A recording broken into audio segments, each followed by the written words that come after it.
Alright mga boss, good morning.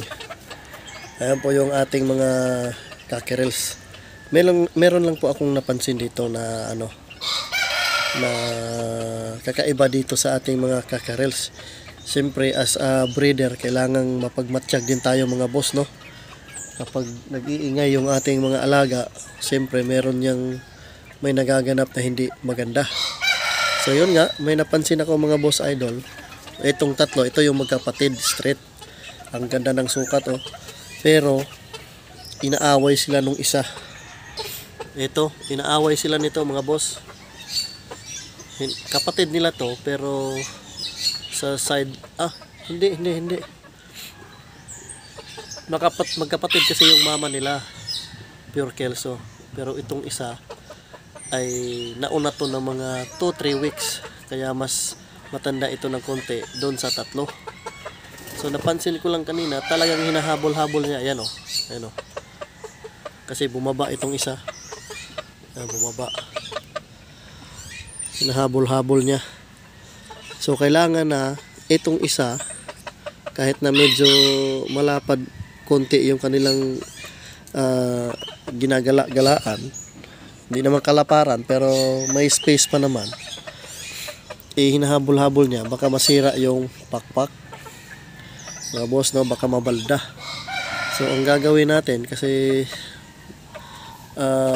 naawa ako dun sa tatong magkakapatid. Ayan o, ayan o, yung dalawa nakahapon lang.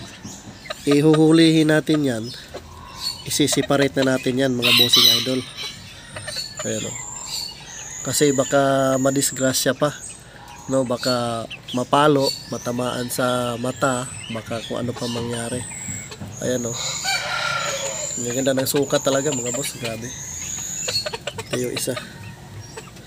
So kunin ko lang mga boss, hulihin ko lang, tapos pakita ko sa inyo. Alright mga boss, so ito na, nakuha na natin mga boss idol. So papakita ko lang sa inyo. Ayan o, ayan.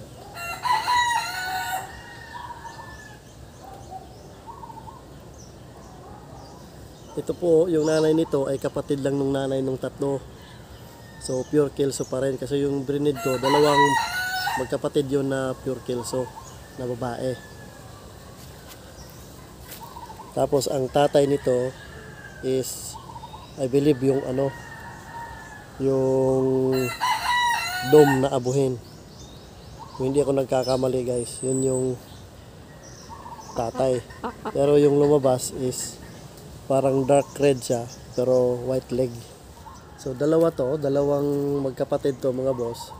Yung isa is nandun sa pinsan ko, binigay ko, para meron din siyang magandang manok doon. Ayan, ito nyo naman. Yan o.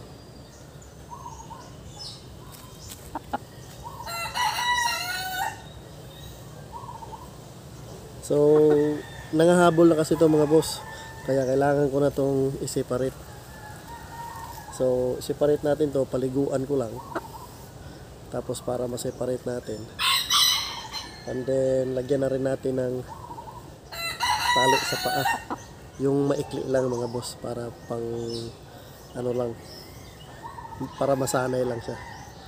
Ayan o, pangit pa yung buntot niya, pero hindi ko kasi binunot mga boss, kasi hindi naman siya nasali dun sa banding. Hindi siya pumasa kasi tatlo na lang. Ayan o, tatlo na lang. Ayan. So yung bloodline nito ay nasa mga Kelso pa rin. White leg, napakaganda. Tuwid yung paa. Tingnan nyo naman o, tuwid na tuwid.